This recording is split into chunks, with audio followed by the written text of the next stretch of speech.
Welcome back to Prosperity Programming. You have been following along for the past 6 days. First, give yourself a round of applause because we haven't just been watching videos, we have been doing the inner work, we have been looking in the mirror, and let's be honest, that is not always easy. Today is day 7, and instead of a new speaker, we are going to pause, we are going to reflect, we are going to connect the dots between everything we have learned, and most importantly ask ourselves what actually changed. So grab a notebook if you haven't already, or just get comfortable because this review might be the most important of the whole series. Day 1, we started with T. Av. Eker, and he introduced us to something he calls the financial thermostat. The idea that we all have a preset temperature for how much money we allow ourselves to have. If we have more than that, we subconsciously sabotage ourselves until we come back down. I remember watching that clip with you and thinking, oh, that's why I celebrated a win and then immediately do something to mess it up. If that hits you too, that is your glass floor, the invisible ceiling you didn't even know was there. Then, day 2, Bob Proctor, scarcity versus abundance. Bob talked about scarcity mindset. And here is what I love about Bob. He didn't just say think positive, he explained that scarcity is a paradigm, a program running in the background. He said something like, you can't put abundance into a scarcity container, and that reframed everything for me. If our thoughts are the container, we can change the shape of the container, we can expand it. The question I kept asking myself after that day was, where in my life am I still thinking from not enough? Then day 3, Dave Ramsey, psychology of debt. We reacted to Dave Ramsey. Now, I know Dave can be little intense, but we weren't just talking about debt snowballs and interest rates. We went deeper. We looked at the debt as emotional wound because for most of us, debt isn't a math problem, it's a coping mechanism. It's shame. It's a story we tell ourselves, I can never get ahead. So um so why not? Dave calls it stupid tax, but we called it what it really is, a behavior rooted in something much older than the credit card settlement. Then the 4, Dr. Dr.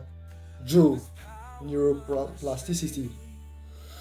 Dr. Joe Dispenza, this is where science and spirit shook hands.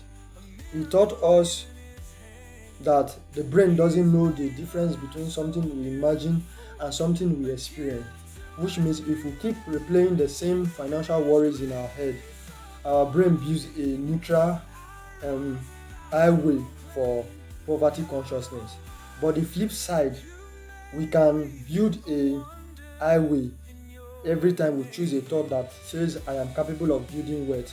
We are physically rewiring our brain. That is not wow wow, that is neuroscience. Then, day 5, Gabor Mente, childhood and money. Day 5, we start with Dr. Gabor Delton Mente, and this was the deepest layer. He talked about how our earliest relationships shape our sense of safety and how that translates directly into our relationship with money. If you grew up in an environment where money meant stress, fighting, or something that cannot be predicted, your nervous system might still see money as a threat.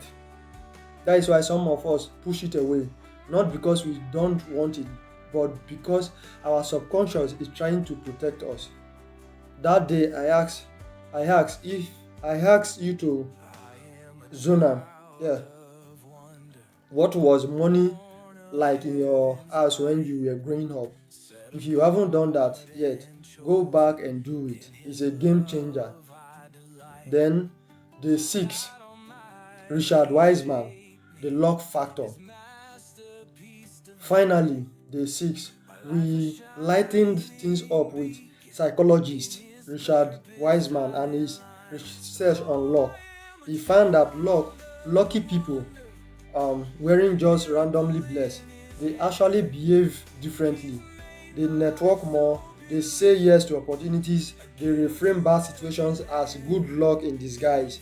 So the takeaway, luck isn't something you wait for, luck is a skill, and that skill is built on the same foundation we have been building all week: an open mind, a rewired brain, and a willingness to see possibilities.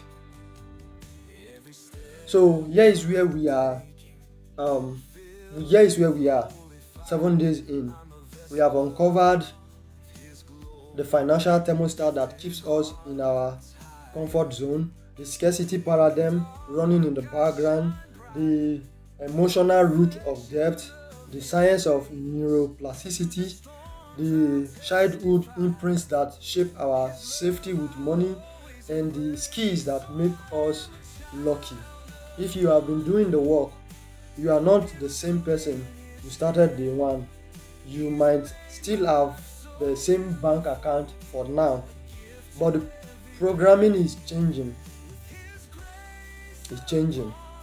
And now I want to hear from you in the comments below.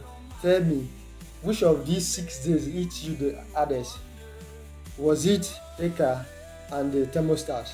The thermostat, you know that one. Gable mentor and childhood rules or something else? Your answer helps me know where to go deeper in the coming weeks. Plus, when you write it down, you are making your awareness real.